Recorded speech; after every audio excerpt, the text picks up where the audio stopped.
That doesn't mean that on Mindfulness Monday, where is your mind?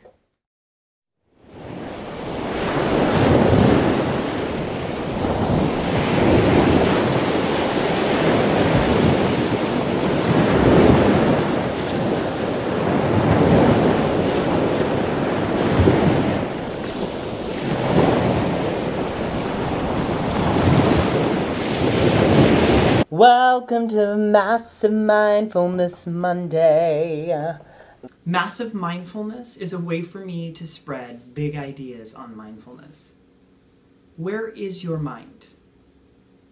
It's a really great question. Every moment, each day, morning, afternoon, and evening, try and tap into where is your mind? What is your mind focused on? A lot of times your mind just wraps itself around something, it fixates on something. This question I've been simmering and steeping on for a while. And I was recently listening to Pema Chödrön, an audiobook. I often listen to her while I'm doing painting and things around my space. And she was telling the story about one of her teachers teaching a few children. And the adults had asked this teacher of Pema's, will you tell our kids, you know, kind of inspire them? And the teacher turned and looked and just said, you're gonna die. And he told these kids, you're gonna die. He continued forward saying that we all take with us when we die the state of our mind. If your mind is flexible, trusting and open and creative and loving and compassionate, you take that with you. If your mind is angry and fixated and rough and rigid and inflexible and afraid, and so then it creates another beautiful reflection or echo for this moment, for your life here today, which is, what are you going to wrap your mind around today?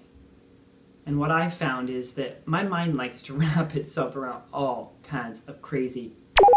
And so I'm learning to train my mind, to practice, to become more disciplined.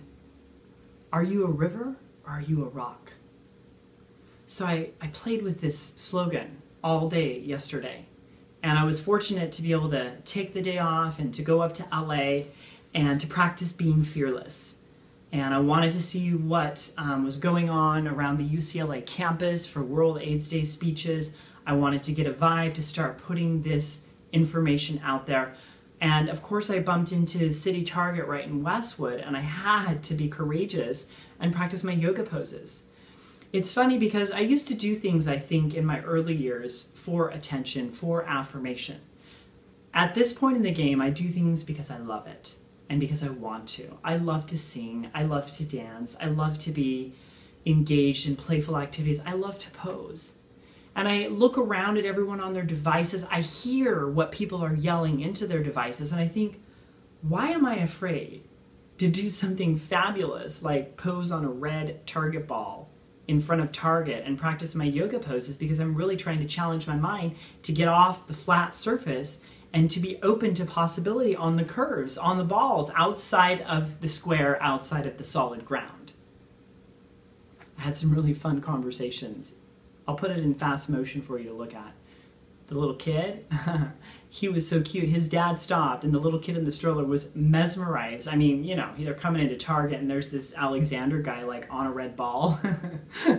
But the dad was saying that he's trying to teach his son how cool it is to be athletic, to be active.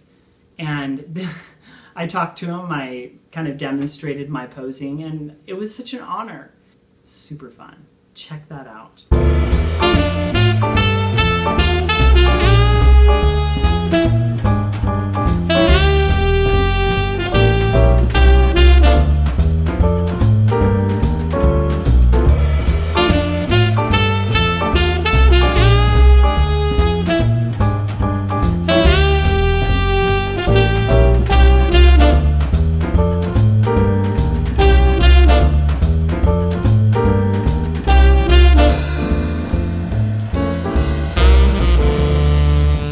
Today on Monday morning, I want to share with you a couple tips from Pema Chödrön and from the beautiful, beautiful conversation she had yesterday on Super Soul Sunday with Oprah Winfrey.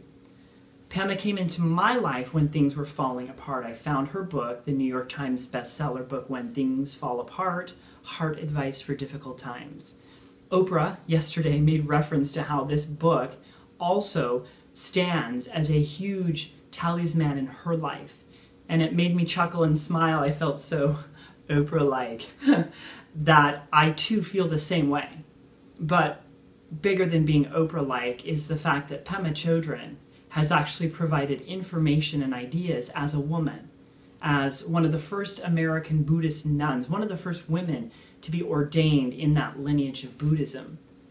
And she came to this when she was around my age, when things fell apart in her life after a second marriage came to a screeching halt, a devastating screeching halt for her. And I remember reading that book over and over and coming to it again and again when I was in the clenches of drug addiction with crystal meth, when I was fearful and trying to make sense with HIV and medication and T cells and side effects, and my first relationship with a man in my early 30s, and trying to take care of the world as a social worker. And so I encourage you to follow the links attached to this video to get to Super Soul Sunday at Oprah's website, where you can actually watch the full episode from yesterday. Gratitude and awe and reverence for these women who are making such an impact. Oprah Winfrey and Pema Chödrön. So two takeaways that I took. One is that you cannot know, this is what Pema was saying, you cannot know the nature, you cannot be fearless if you don't understand the nature of fear. So in order to be fearless, to be courageous and brave, you have to understand fear. You have to look at your own fear. Are you a river or are you a rock? A river trickles, trickling with creativity. It trickles from one point to another. It goes from levels as it trickles along. A river has an undeniable connection to a larger source of water, a pool, an ocean, a lake. A river flows. It's propelled by a current of trust. It has dreamlike qualities, mirage, illusions, echoes. It's flowing. A rock is sturdy. It's solid. It's fixed. It's unbreakable. Rock, a rhythm of blues. You got rock and roll. I kept leaning towards river as if that was the positive thing, and realized that this is much bigger, and that a rock is great and so is a river. It's kind of looking at them, but for me today, the river is what resonates. I want to flow. I want to be flexible. I want to trust. I want to trickle. I don't want to be so fixed and solid and unbreakable. I want to break open. So, I'm so grateful for your presence. It means the world to me to be able to look into my Monday each week and to share with you a mindfulness challenge. This week's challenge is to think big, to look for the massive mindfulness parts of your life, to start integrating this practice into your life. The breath, the mind, the heart, the body, the strokes of the heart, your creativity, your talents. Please, trust me, the world needs your courageous thriving. The world needs your creativity. I want to see it. All my love to your mindful week. I'm so grateful for your presence. Please stop by viralmindfulness.com every Monday. The main post is there. And if you want my most intimate notes from my presence to your inbox, sign up for email updates.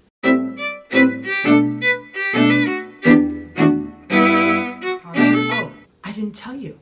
Somebody called and they asked me to come on Monday, November 11th, and perform for 30 minutes. Yes, my first performance. Beethoven is ready.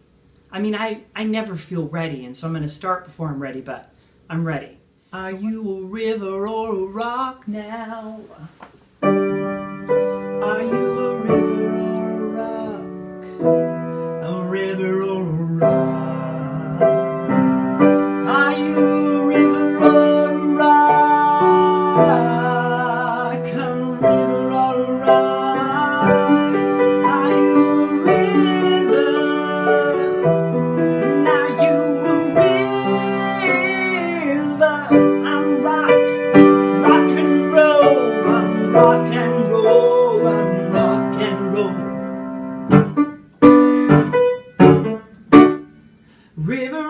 rock and roll.